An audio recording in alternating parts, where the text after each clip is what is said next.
Today I'm going to tell you exactly what I think nobody or very few people seem to actually understand about warm-ups. And I'm going to get there. I promise it'll be a really concrete takeaway. But first, what I need to do is I need to paint a very clear picture. I'm going to do so by showing you my exact warm-up in real time for Bulgarian split squats, okay? So out of all the exercises that I do, this is basically the exercise that takes the longest, right? It's for lower body, so it's a little bit heavier, and it's single leg, it's unilateral. Okay, so this is the longest that a warm-up can get for me. All my other exercises, the warm-ups are even shorter. And full disclosure, before I started recording this, I waddled into the gym, and this is exactly where I went, okay, after urinating, of course. But the first thing that I do when I'm doing a leg day is I do the first exercise. I start with the first exercise. I do not get on the treadmill for 10 minutes, go to the elliptical, do mobility drills, 90-90 hip lifts, hip shifts, FRC, FMS, whatever collection of things that people normally do that take 15, 20, 30 minutes I've seen people do consistently. I'm doing absolutely none of that, okay? And that may be a surprise to some of you, that may be obvious to some of you too, but I wanna actually just paint a picture of how exactly I'm warming up and what that means for what I think very few people seem to understand. So you'll notice this is my first set right here. I've just set up the bench. To be honest, setting up the bench and the distance is the thing that takes the longest out of all of this. So my working weight for this first set is about 155 pounds. That's what I'm working up to for about 6 to 12 reps or something. And this was the first set. I did between 3 to 5 reps. I kind of felt out the bottom, the stretch position. Okay, how are my knees feeling? How are my ankles feeling? How are my hips feeling? How my back feeling?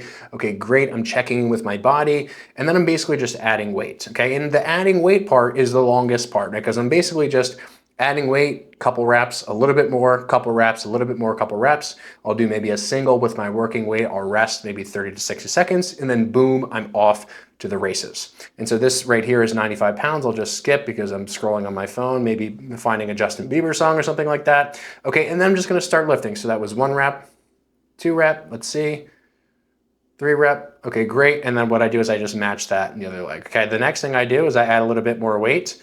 Okay, so now we have, I think, 45 plus a 10 on there. Okay, boom, it's just a single on either leg. Boom, and that's the end of my warm-up, okay? So that was the whole thing. The whole thing in terms of the actual time it took after I got the bench set up was less than 2 minutes. And again, keep in mind the constraints of this exercise. This is the longest that my warm-up will take. So what does this, and what does me showing you this actually indicate? What am I trying to say? What am I trying to communicate now? Well, think about it this way. Your warm-ups and the amount of time that your warm-ups take before you get to your first set of the day, that to me is a representation of the quality, of the larger quality of your program and your exercise selection. In other words, the amount of time that you take in your warm-up is inversely proportional to the quality of your lifting program. So what that means is that the higher the quality of the program you're doing, in other words, are you doing the right amount of volume for you? Are you picking the right exercises for you? The higher the quality of those things, the shorter the time of the warm-up. People whose warm-ups are 15, 20, 30 minutes, the people who feel like they need to do that stuff just to feel right to start to lift, the exercise quality, in other words, how well each exercise fits the body on an individual level, how much volume or how little volume they're doing, and how appropriate that is to their current status in terms of what stress they can handle. Those things are so low that the person needs to basically do like an entire army of exercises and corrective drills just to feel like they're ready to get under an empty freaking bar to do some reps, okay? So here's my opinion, and here's what I want for all of you. Ultimately, unless you're doing long warm-ups for some other reason, like you go to a community gym that you just love the people, you're talking, but that's a different story. You're like catching up with your friends. That's completely different. What I'm talking about is the kind of like pathological need to do these excessive warm-ups, to do all of these mobility drills, these warm-up drills. Let me ask you a question to really cut through the cloth here, okay, if you will. Why would you need to warm up for split squats with an exercise that was not a lighter version of the split squat you were about to do? Just think about that question for a second. I'll ask a different kind of question another way. If you were doing an exercise that was supposed to train your glutes, and yet you felt like you needed to do glute activation drills in order to do that exercise, think about what you're saying. You're saying you need to activate your glutes before you do the thing that is supposed to activate your glutes? Right? So the idea that the exercises that we do in and of themselves can't function as warm-ups, the lighter versions of them can't function as warm-ups, is totally backwards to me. Because what, again, the length of the warm-up indicates is the quality of the program. And not only that, but think about how beneficial it actually is to just get right into the actual lift. You're immediately practicing the skill. You're training your body to be able to get ready more quickly. If you train your body to be sluggish and to work through this long, sort of grueling process of like doing all these non-specific exercises, you're just training your body to get used to doing that.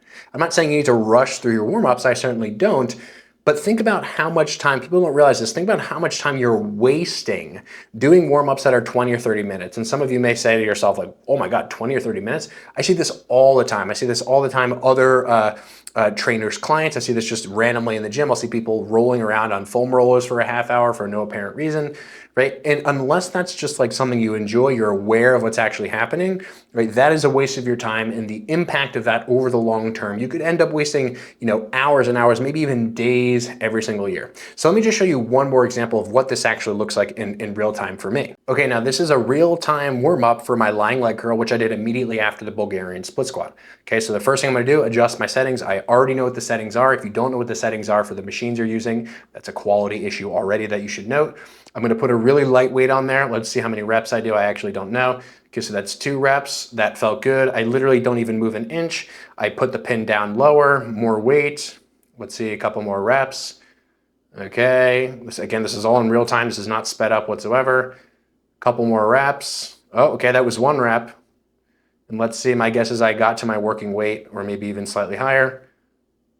Boom, okay, and that was the end of the warm-up. And then the following set, maybe don't have my ass just glued to the freeze frame there. The following set was my first working set, right, with my working weight. So legitimately, that process from start to finish, especially on an exercise you're doing after the first one, of course, it depends on what muscle groups you're training, but from start to finish, okay, we start at 15 seconds here, and we are literally done by the 40-second mark, right? So that is literally 25 seconds to do a warm-up. Again, I'm not rushing, I'm not forcing myself to do this. I've just done this exercise week after week after week. I'm doing the right amount of volume so that my knees don't feel like crap. I'm doing the right amount of effort.